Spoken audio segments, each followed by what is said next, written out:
Chapter 8, Everything But the Canal, Part 4. The dishes were excellent, far superior to anything served at Xiaozhou College, boasting great color, aroma, and taste.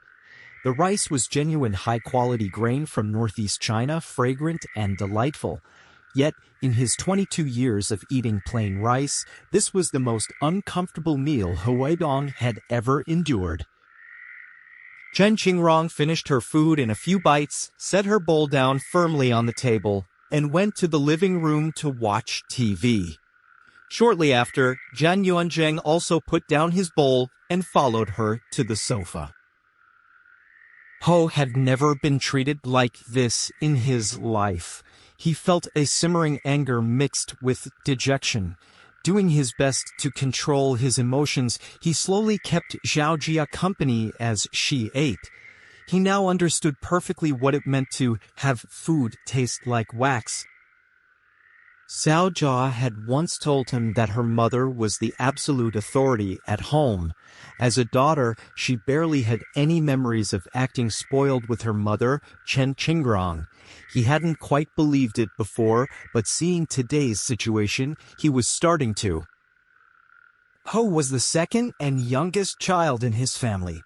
When his father was stationed far away in Guangdong, his mother had raised both sons alone in Kangding. Naturally, he was very close to his mother. As the youngest, the one folks say common people love most, his mother, though she tried to be fair, had a soft spot for her more mischievous younger son. Because of this, Hou was much more rebellious than his older brother, often talking back and sometimes even reducing his mother to tears. As his mother used to say, a house chicken beaten will just circle around.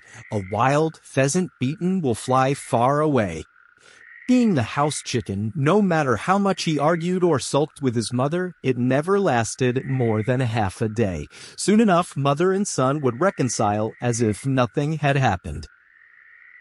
Hou truly couldn't understand the relationship between Xiaojia and her mother. While her parents were out of the room, Xiaojia affectionately placed a plump chicken drumstick into Hou's bowl. The skin was a tempting golden brown with drops of rich broth sliding down its glossy surface. However, the delicious aroma of the chicken couldn't overcome the oppressive awkwardness filling the room. Hou forced the tasty drumstick down, then simply sat at the table, watching Xiaojia eat with a gentle expression. The living room was tiny. If he didn't stay at the table, his only option was to sit beside the sofa. So, of course, Hou waited for Xiaojia. Just as Xiaojia began clearing the dishes, Chen Qingrong stood up, walked to the dining table, and said sternly, addressing the space near the leftover dishes, "Come into the inner room. I need to talk to you." It was time for the final reckoning. Xiaojia's heart pounded wildly.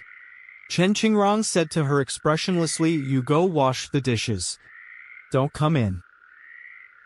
Following Chen Qingrong into the inner room, Hou took a deep breath. What must come will finally come. We all die anyway.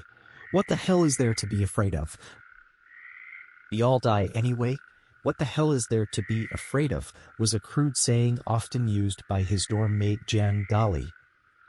True to his name, Dali, meaning great strength, Jian was the boldest guy in the dorm, fearless and full of shocking schemes. For instance, to make money, he rented a 100-square-meter apartment off campus for 300 yuan a month. Using his silver tongue, he convinced the landlord to collect rent at the end of each month.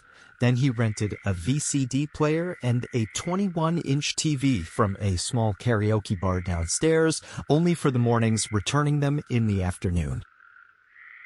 After preparing the space and equipment, Zhang, through his buddies, quietly spread the word that there was an off-campus private screening room specializing in racy films.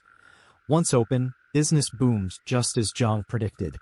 Every morning, over 20 students with no classes or who'd skipped class came to watch, charged 3 yuan each. This brought Zhang 70 or 80 yuan daily. But guarding the place every morning cost him too many classes, so Chen Shu and Fatty from the next dorm joined Zhang's team.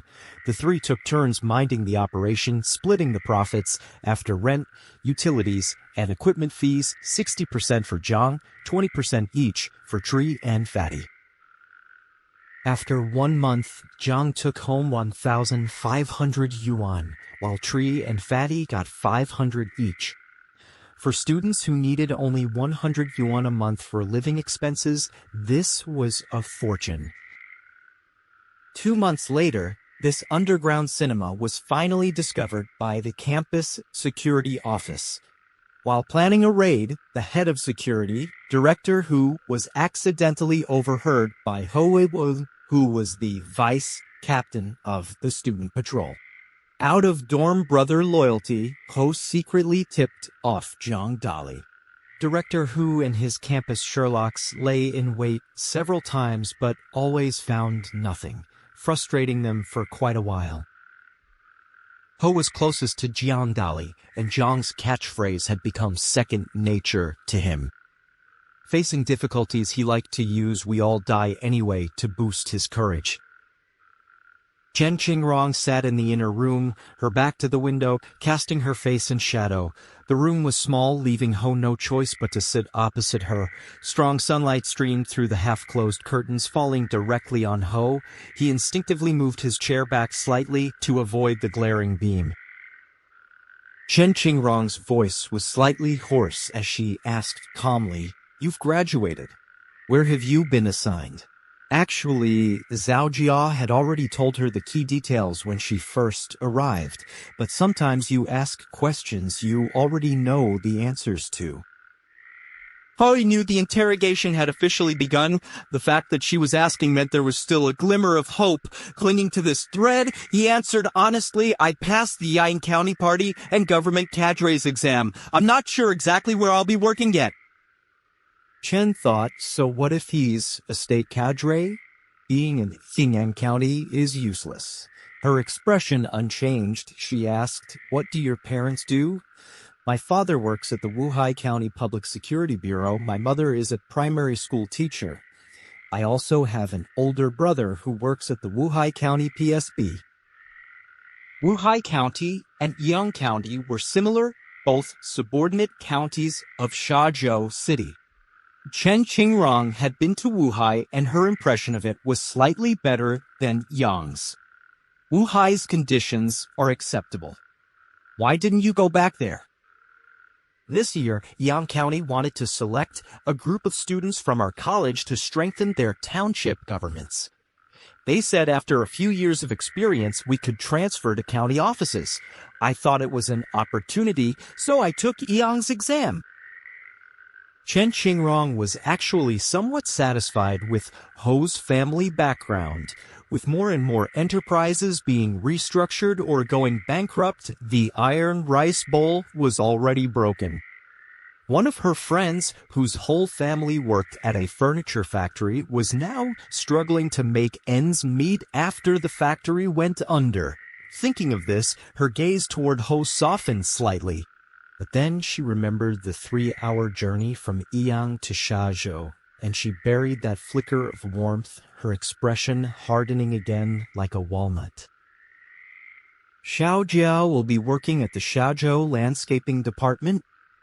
You'll be working in a Ving township. You'll definitely be living apart. Right now, Shazhou household registration controls are very strict.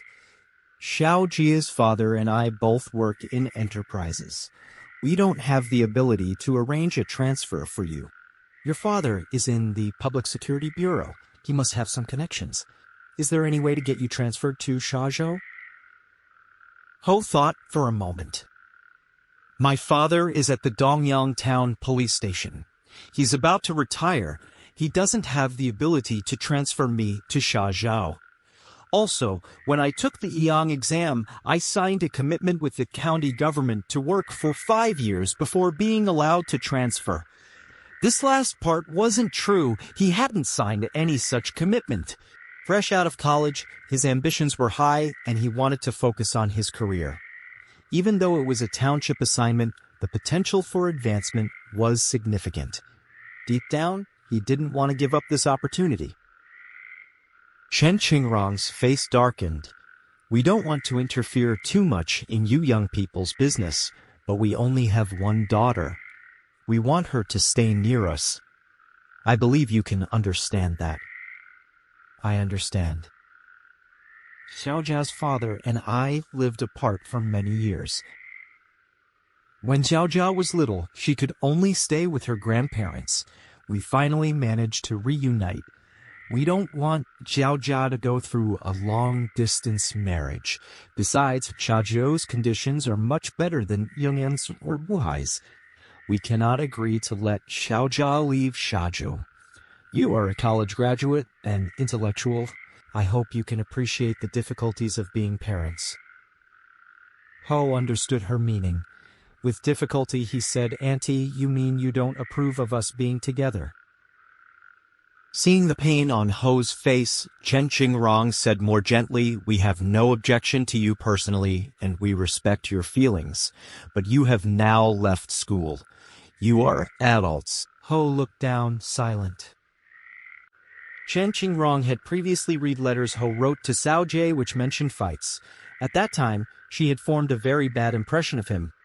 But meeting him now, she found him quite polite. His looks matched Xiaojia's well, and he seemed healthy. Judging him solely as an individual, there wasn't much to fault. Hardening her heart again, she strengthened her tone. If you truly love Xiaojia, you should want her to be happy. I hope you have a man's sense of responsibility, make a clean break, and break up with Xiaojia. Hou had anticipated this outcome, but hearing it stated so plainly felt like a giant hand was crushing his heart, liver, and lungs. For a long moment, he couldn't speak. Finally, he said, My mind is in turmoil right now. I can't give you a definite answer. Please give me some time, Auntie Chen.